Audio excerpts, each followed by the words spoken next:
Ladies and gentlemen, welcome back to the 2020 YugiTuber Grand Championship. So for this match, we have Sir Emanon, a very cool up-and-coming YouTuber who makes some very high-quality content. It was for Luna Lights, but since Tiger got hit on the ban list, unfortunately, he's had to shift up his content a bit, but definitely someone you should check out. I'll have his link down in the description. Going up against the meme king himself, Farfa. Looks like he won the die roll and is going first. But with us for this electrifying commentary, we have the one and only man himself, Mr. Joseph Rothschild, MBT Yu-Gi-Oh!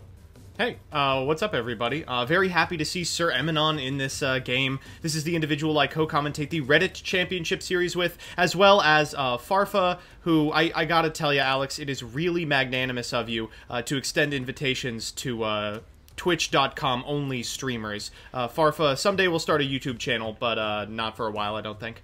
Yeah, so let's go ahead and let these this audience know how this round is taking place. Each round has a different deck building stipulation. For this round, players were actually assigned a different year and had to build a deck from that year to play against one another. So for this case, Mr. Sir Emanon here got 2007. There's a lot of really good decks there. And going up against Farfa, who has 2010. So I've heard that Sir Emanon, and we can see by this reinforcement of the army here, that he is on Airblade Turbo. Is that correct? I'm not super familiar with the decks that were meta in 2007. I will say there are heroes in the deck. As soon as I saw the DDT, I was super excited. I was like, Diamond Dude! We're gonna see Diamond Dude Turbo! We're gonna see a mill Des croaking! No, it's just Diamond Dude as a good stuff card. You see discarding off the Graceful Charity, a Malicious, and a Phoenix Blade. That's about as good as it gets.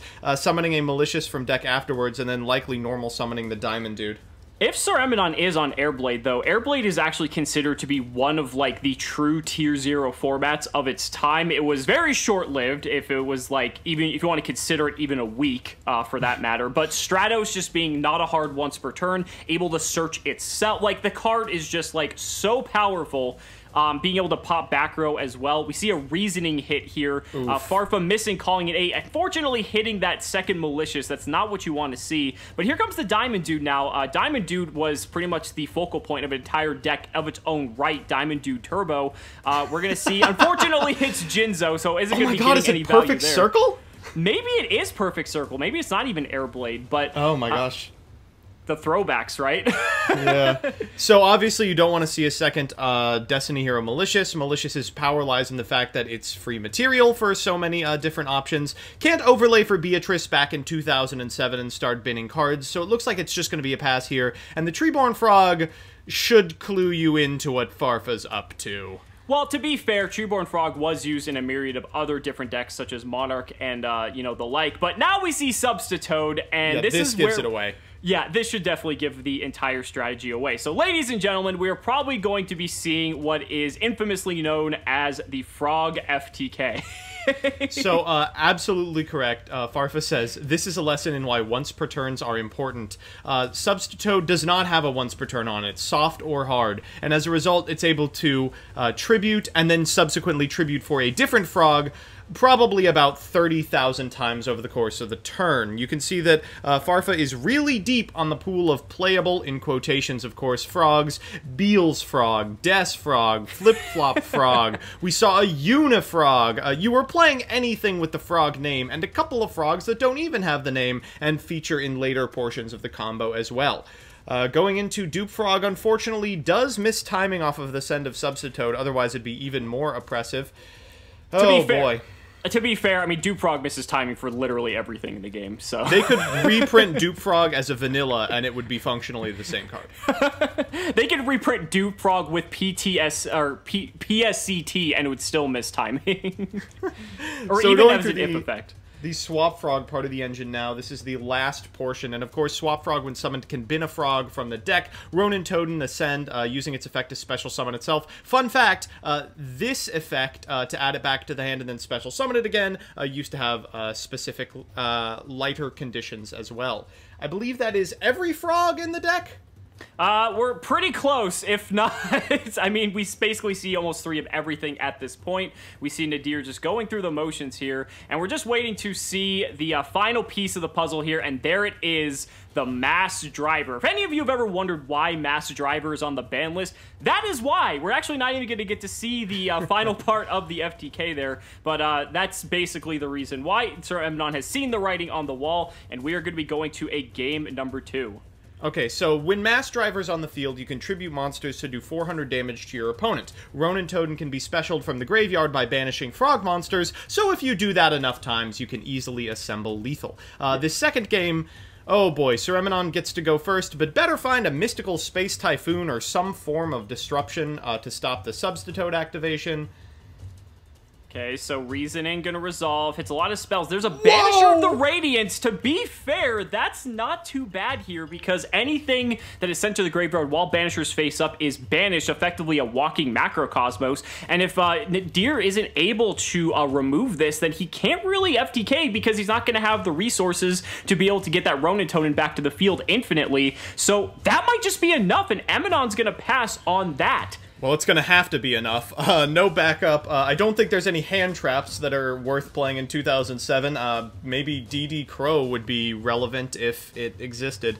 Farfa, that hand has got to be extremely good to get around this. DD Crow was Strike of Neos. I think that was probably after 2007. I'm sure someone will correct me in the comments, but we still haven't figured out fully what Emanon is on here. Seeing Diamond Dude. Diamond Dude wasn't really played in Perfect Circle, if my memory serves. So, right. Just playing some sort of like, good stuff hero nonsense, of course, which, by 2007 standards, that's perfectly fine, Okay, all right, so there's here's the Substitute. Yep, looks like we're going to tribute that off.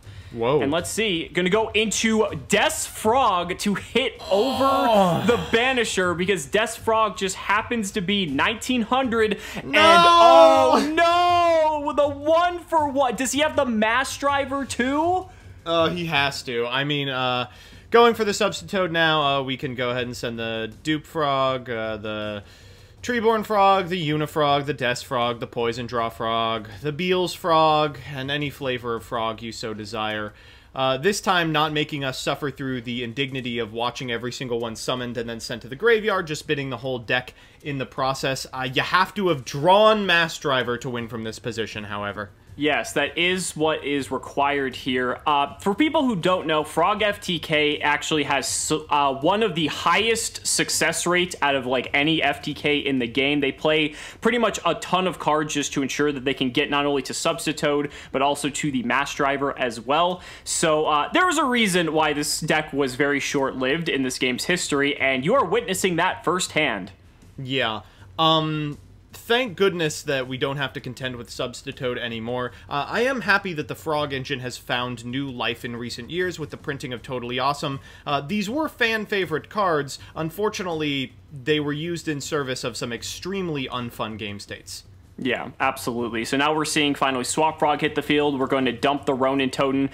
We should have more than enough frogs here to be able to effectively resolve the FTK, assuming we have the Mass Driver. That is what is required here. At the very least, Farfa has the setup that he can just, wait. Oh, here goes Hand Destruction. All right, looks like we didn't have it. Let's find it. So Hand Destruction is one of the cards that the deck uses to just bin a couple cards from your hand and draw new ones. You don't really care. As long as you can see Mass Driver, you effectively win the game. And, oh my god! Well, for what it's worth, he had 13 cards left in the deck. Presumably, 3 of them were Mass Driver. And we don't know. There could also be another Hand Destruction in that hand as well, but... oh, wow, that hurts. Yep, so now here we go. Mass Driver, we're going to just summon out Ronin Totem. We're going to deal 400 to Sir Emanon, and it looks like they're just going to actually play it out just to demonstrate how exactly the FTK works. So just like its other frog companions, Ronin Totem also does not have a hard once per turn on it. For anyone who plays Paleozoic, you know that very well. And so because there is in the neighborhood of 20-ish frogs in the graveyard, you can just infinitely resurrect this copy of Ronin Totem, burn burn for 400, and that's going to be basically the end of the game. Very short span of life here from Sir Emanon. It's unfortunate that he had to be on the reciprocating end of this, but it is still cool to see that, you know, people complain about FTKs people complain about decks today, but showing this and how degenerate this used to be back by 2010 standards, I'm kind of glad we don't live in that time anymore. Certainly true, and I think it speaks to the patience of the Yu-Gi-Oh community that despite the fact in almost every one of these cross-ban list matches, one of the 2 years has a legal FTK. And for the Yu-Gi-Oh community to have persisted through this game, suffering through formats like this one, wow, really says a lot about what we're willing to put up with. GG's to Sir Emanon. Hopefully we'll be able to get him on the casting desk a little bit later. Unfortunate that the run had to be ended this prematurely. I still love the fact that Sir Emanon said in the chat that he would have done it too if he had Farfa's years. So, you know, we're just all a bunch of degenerate combo players that want to FTK our opponent in front of a huge live audience. But guys, thank you so much for watching the video, and we will see you in the next match.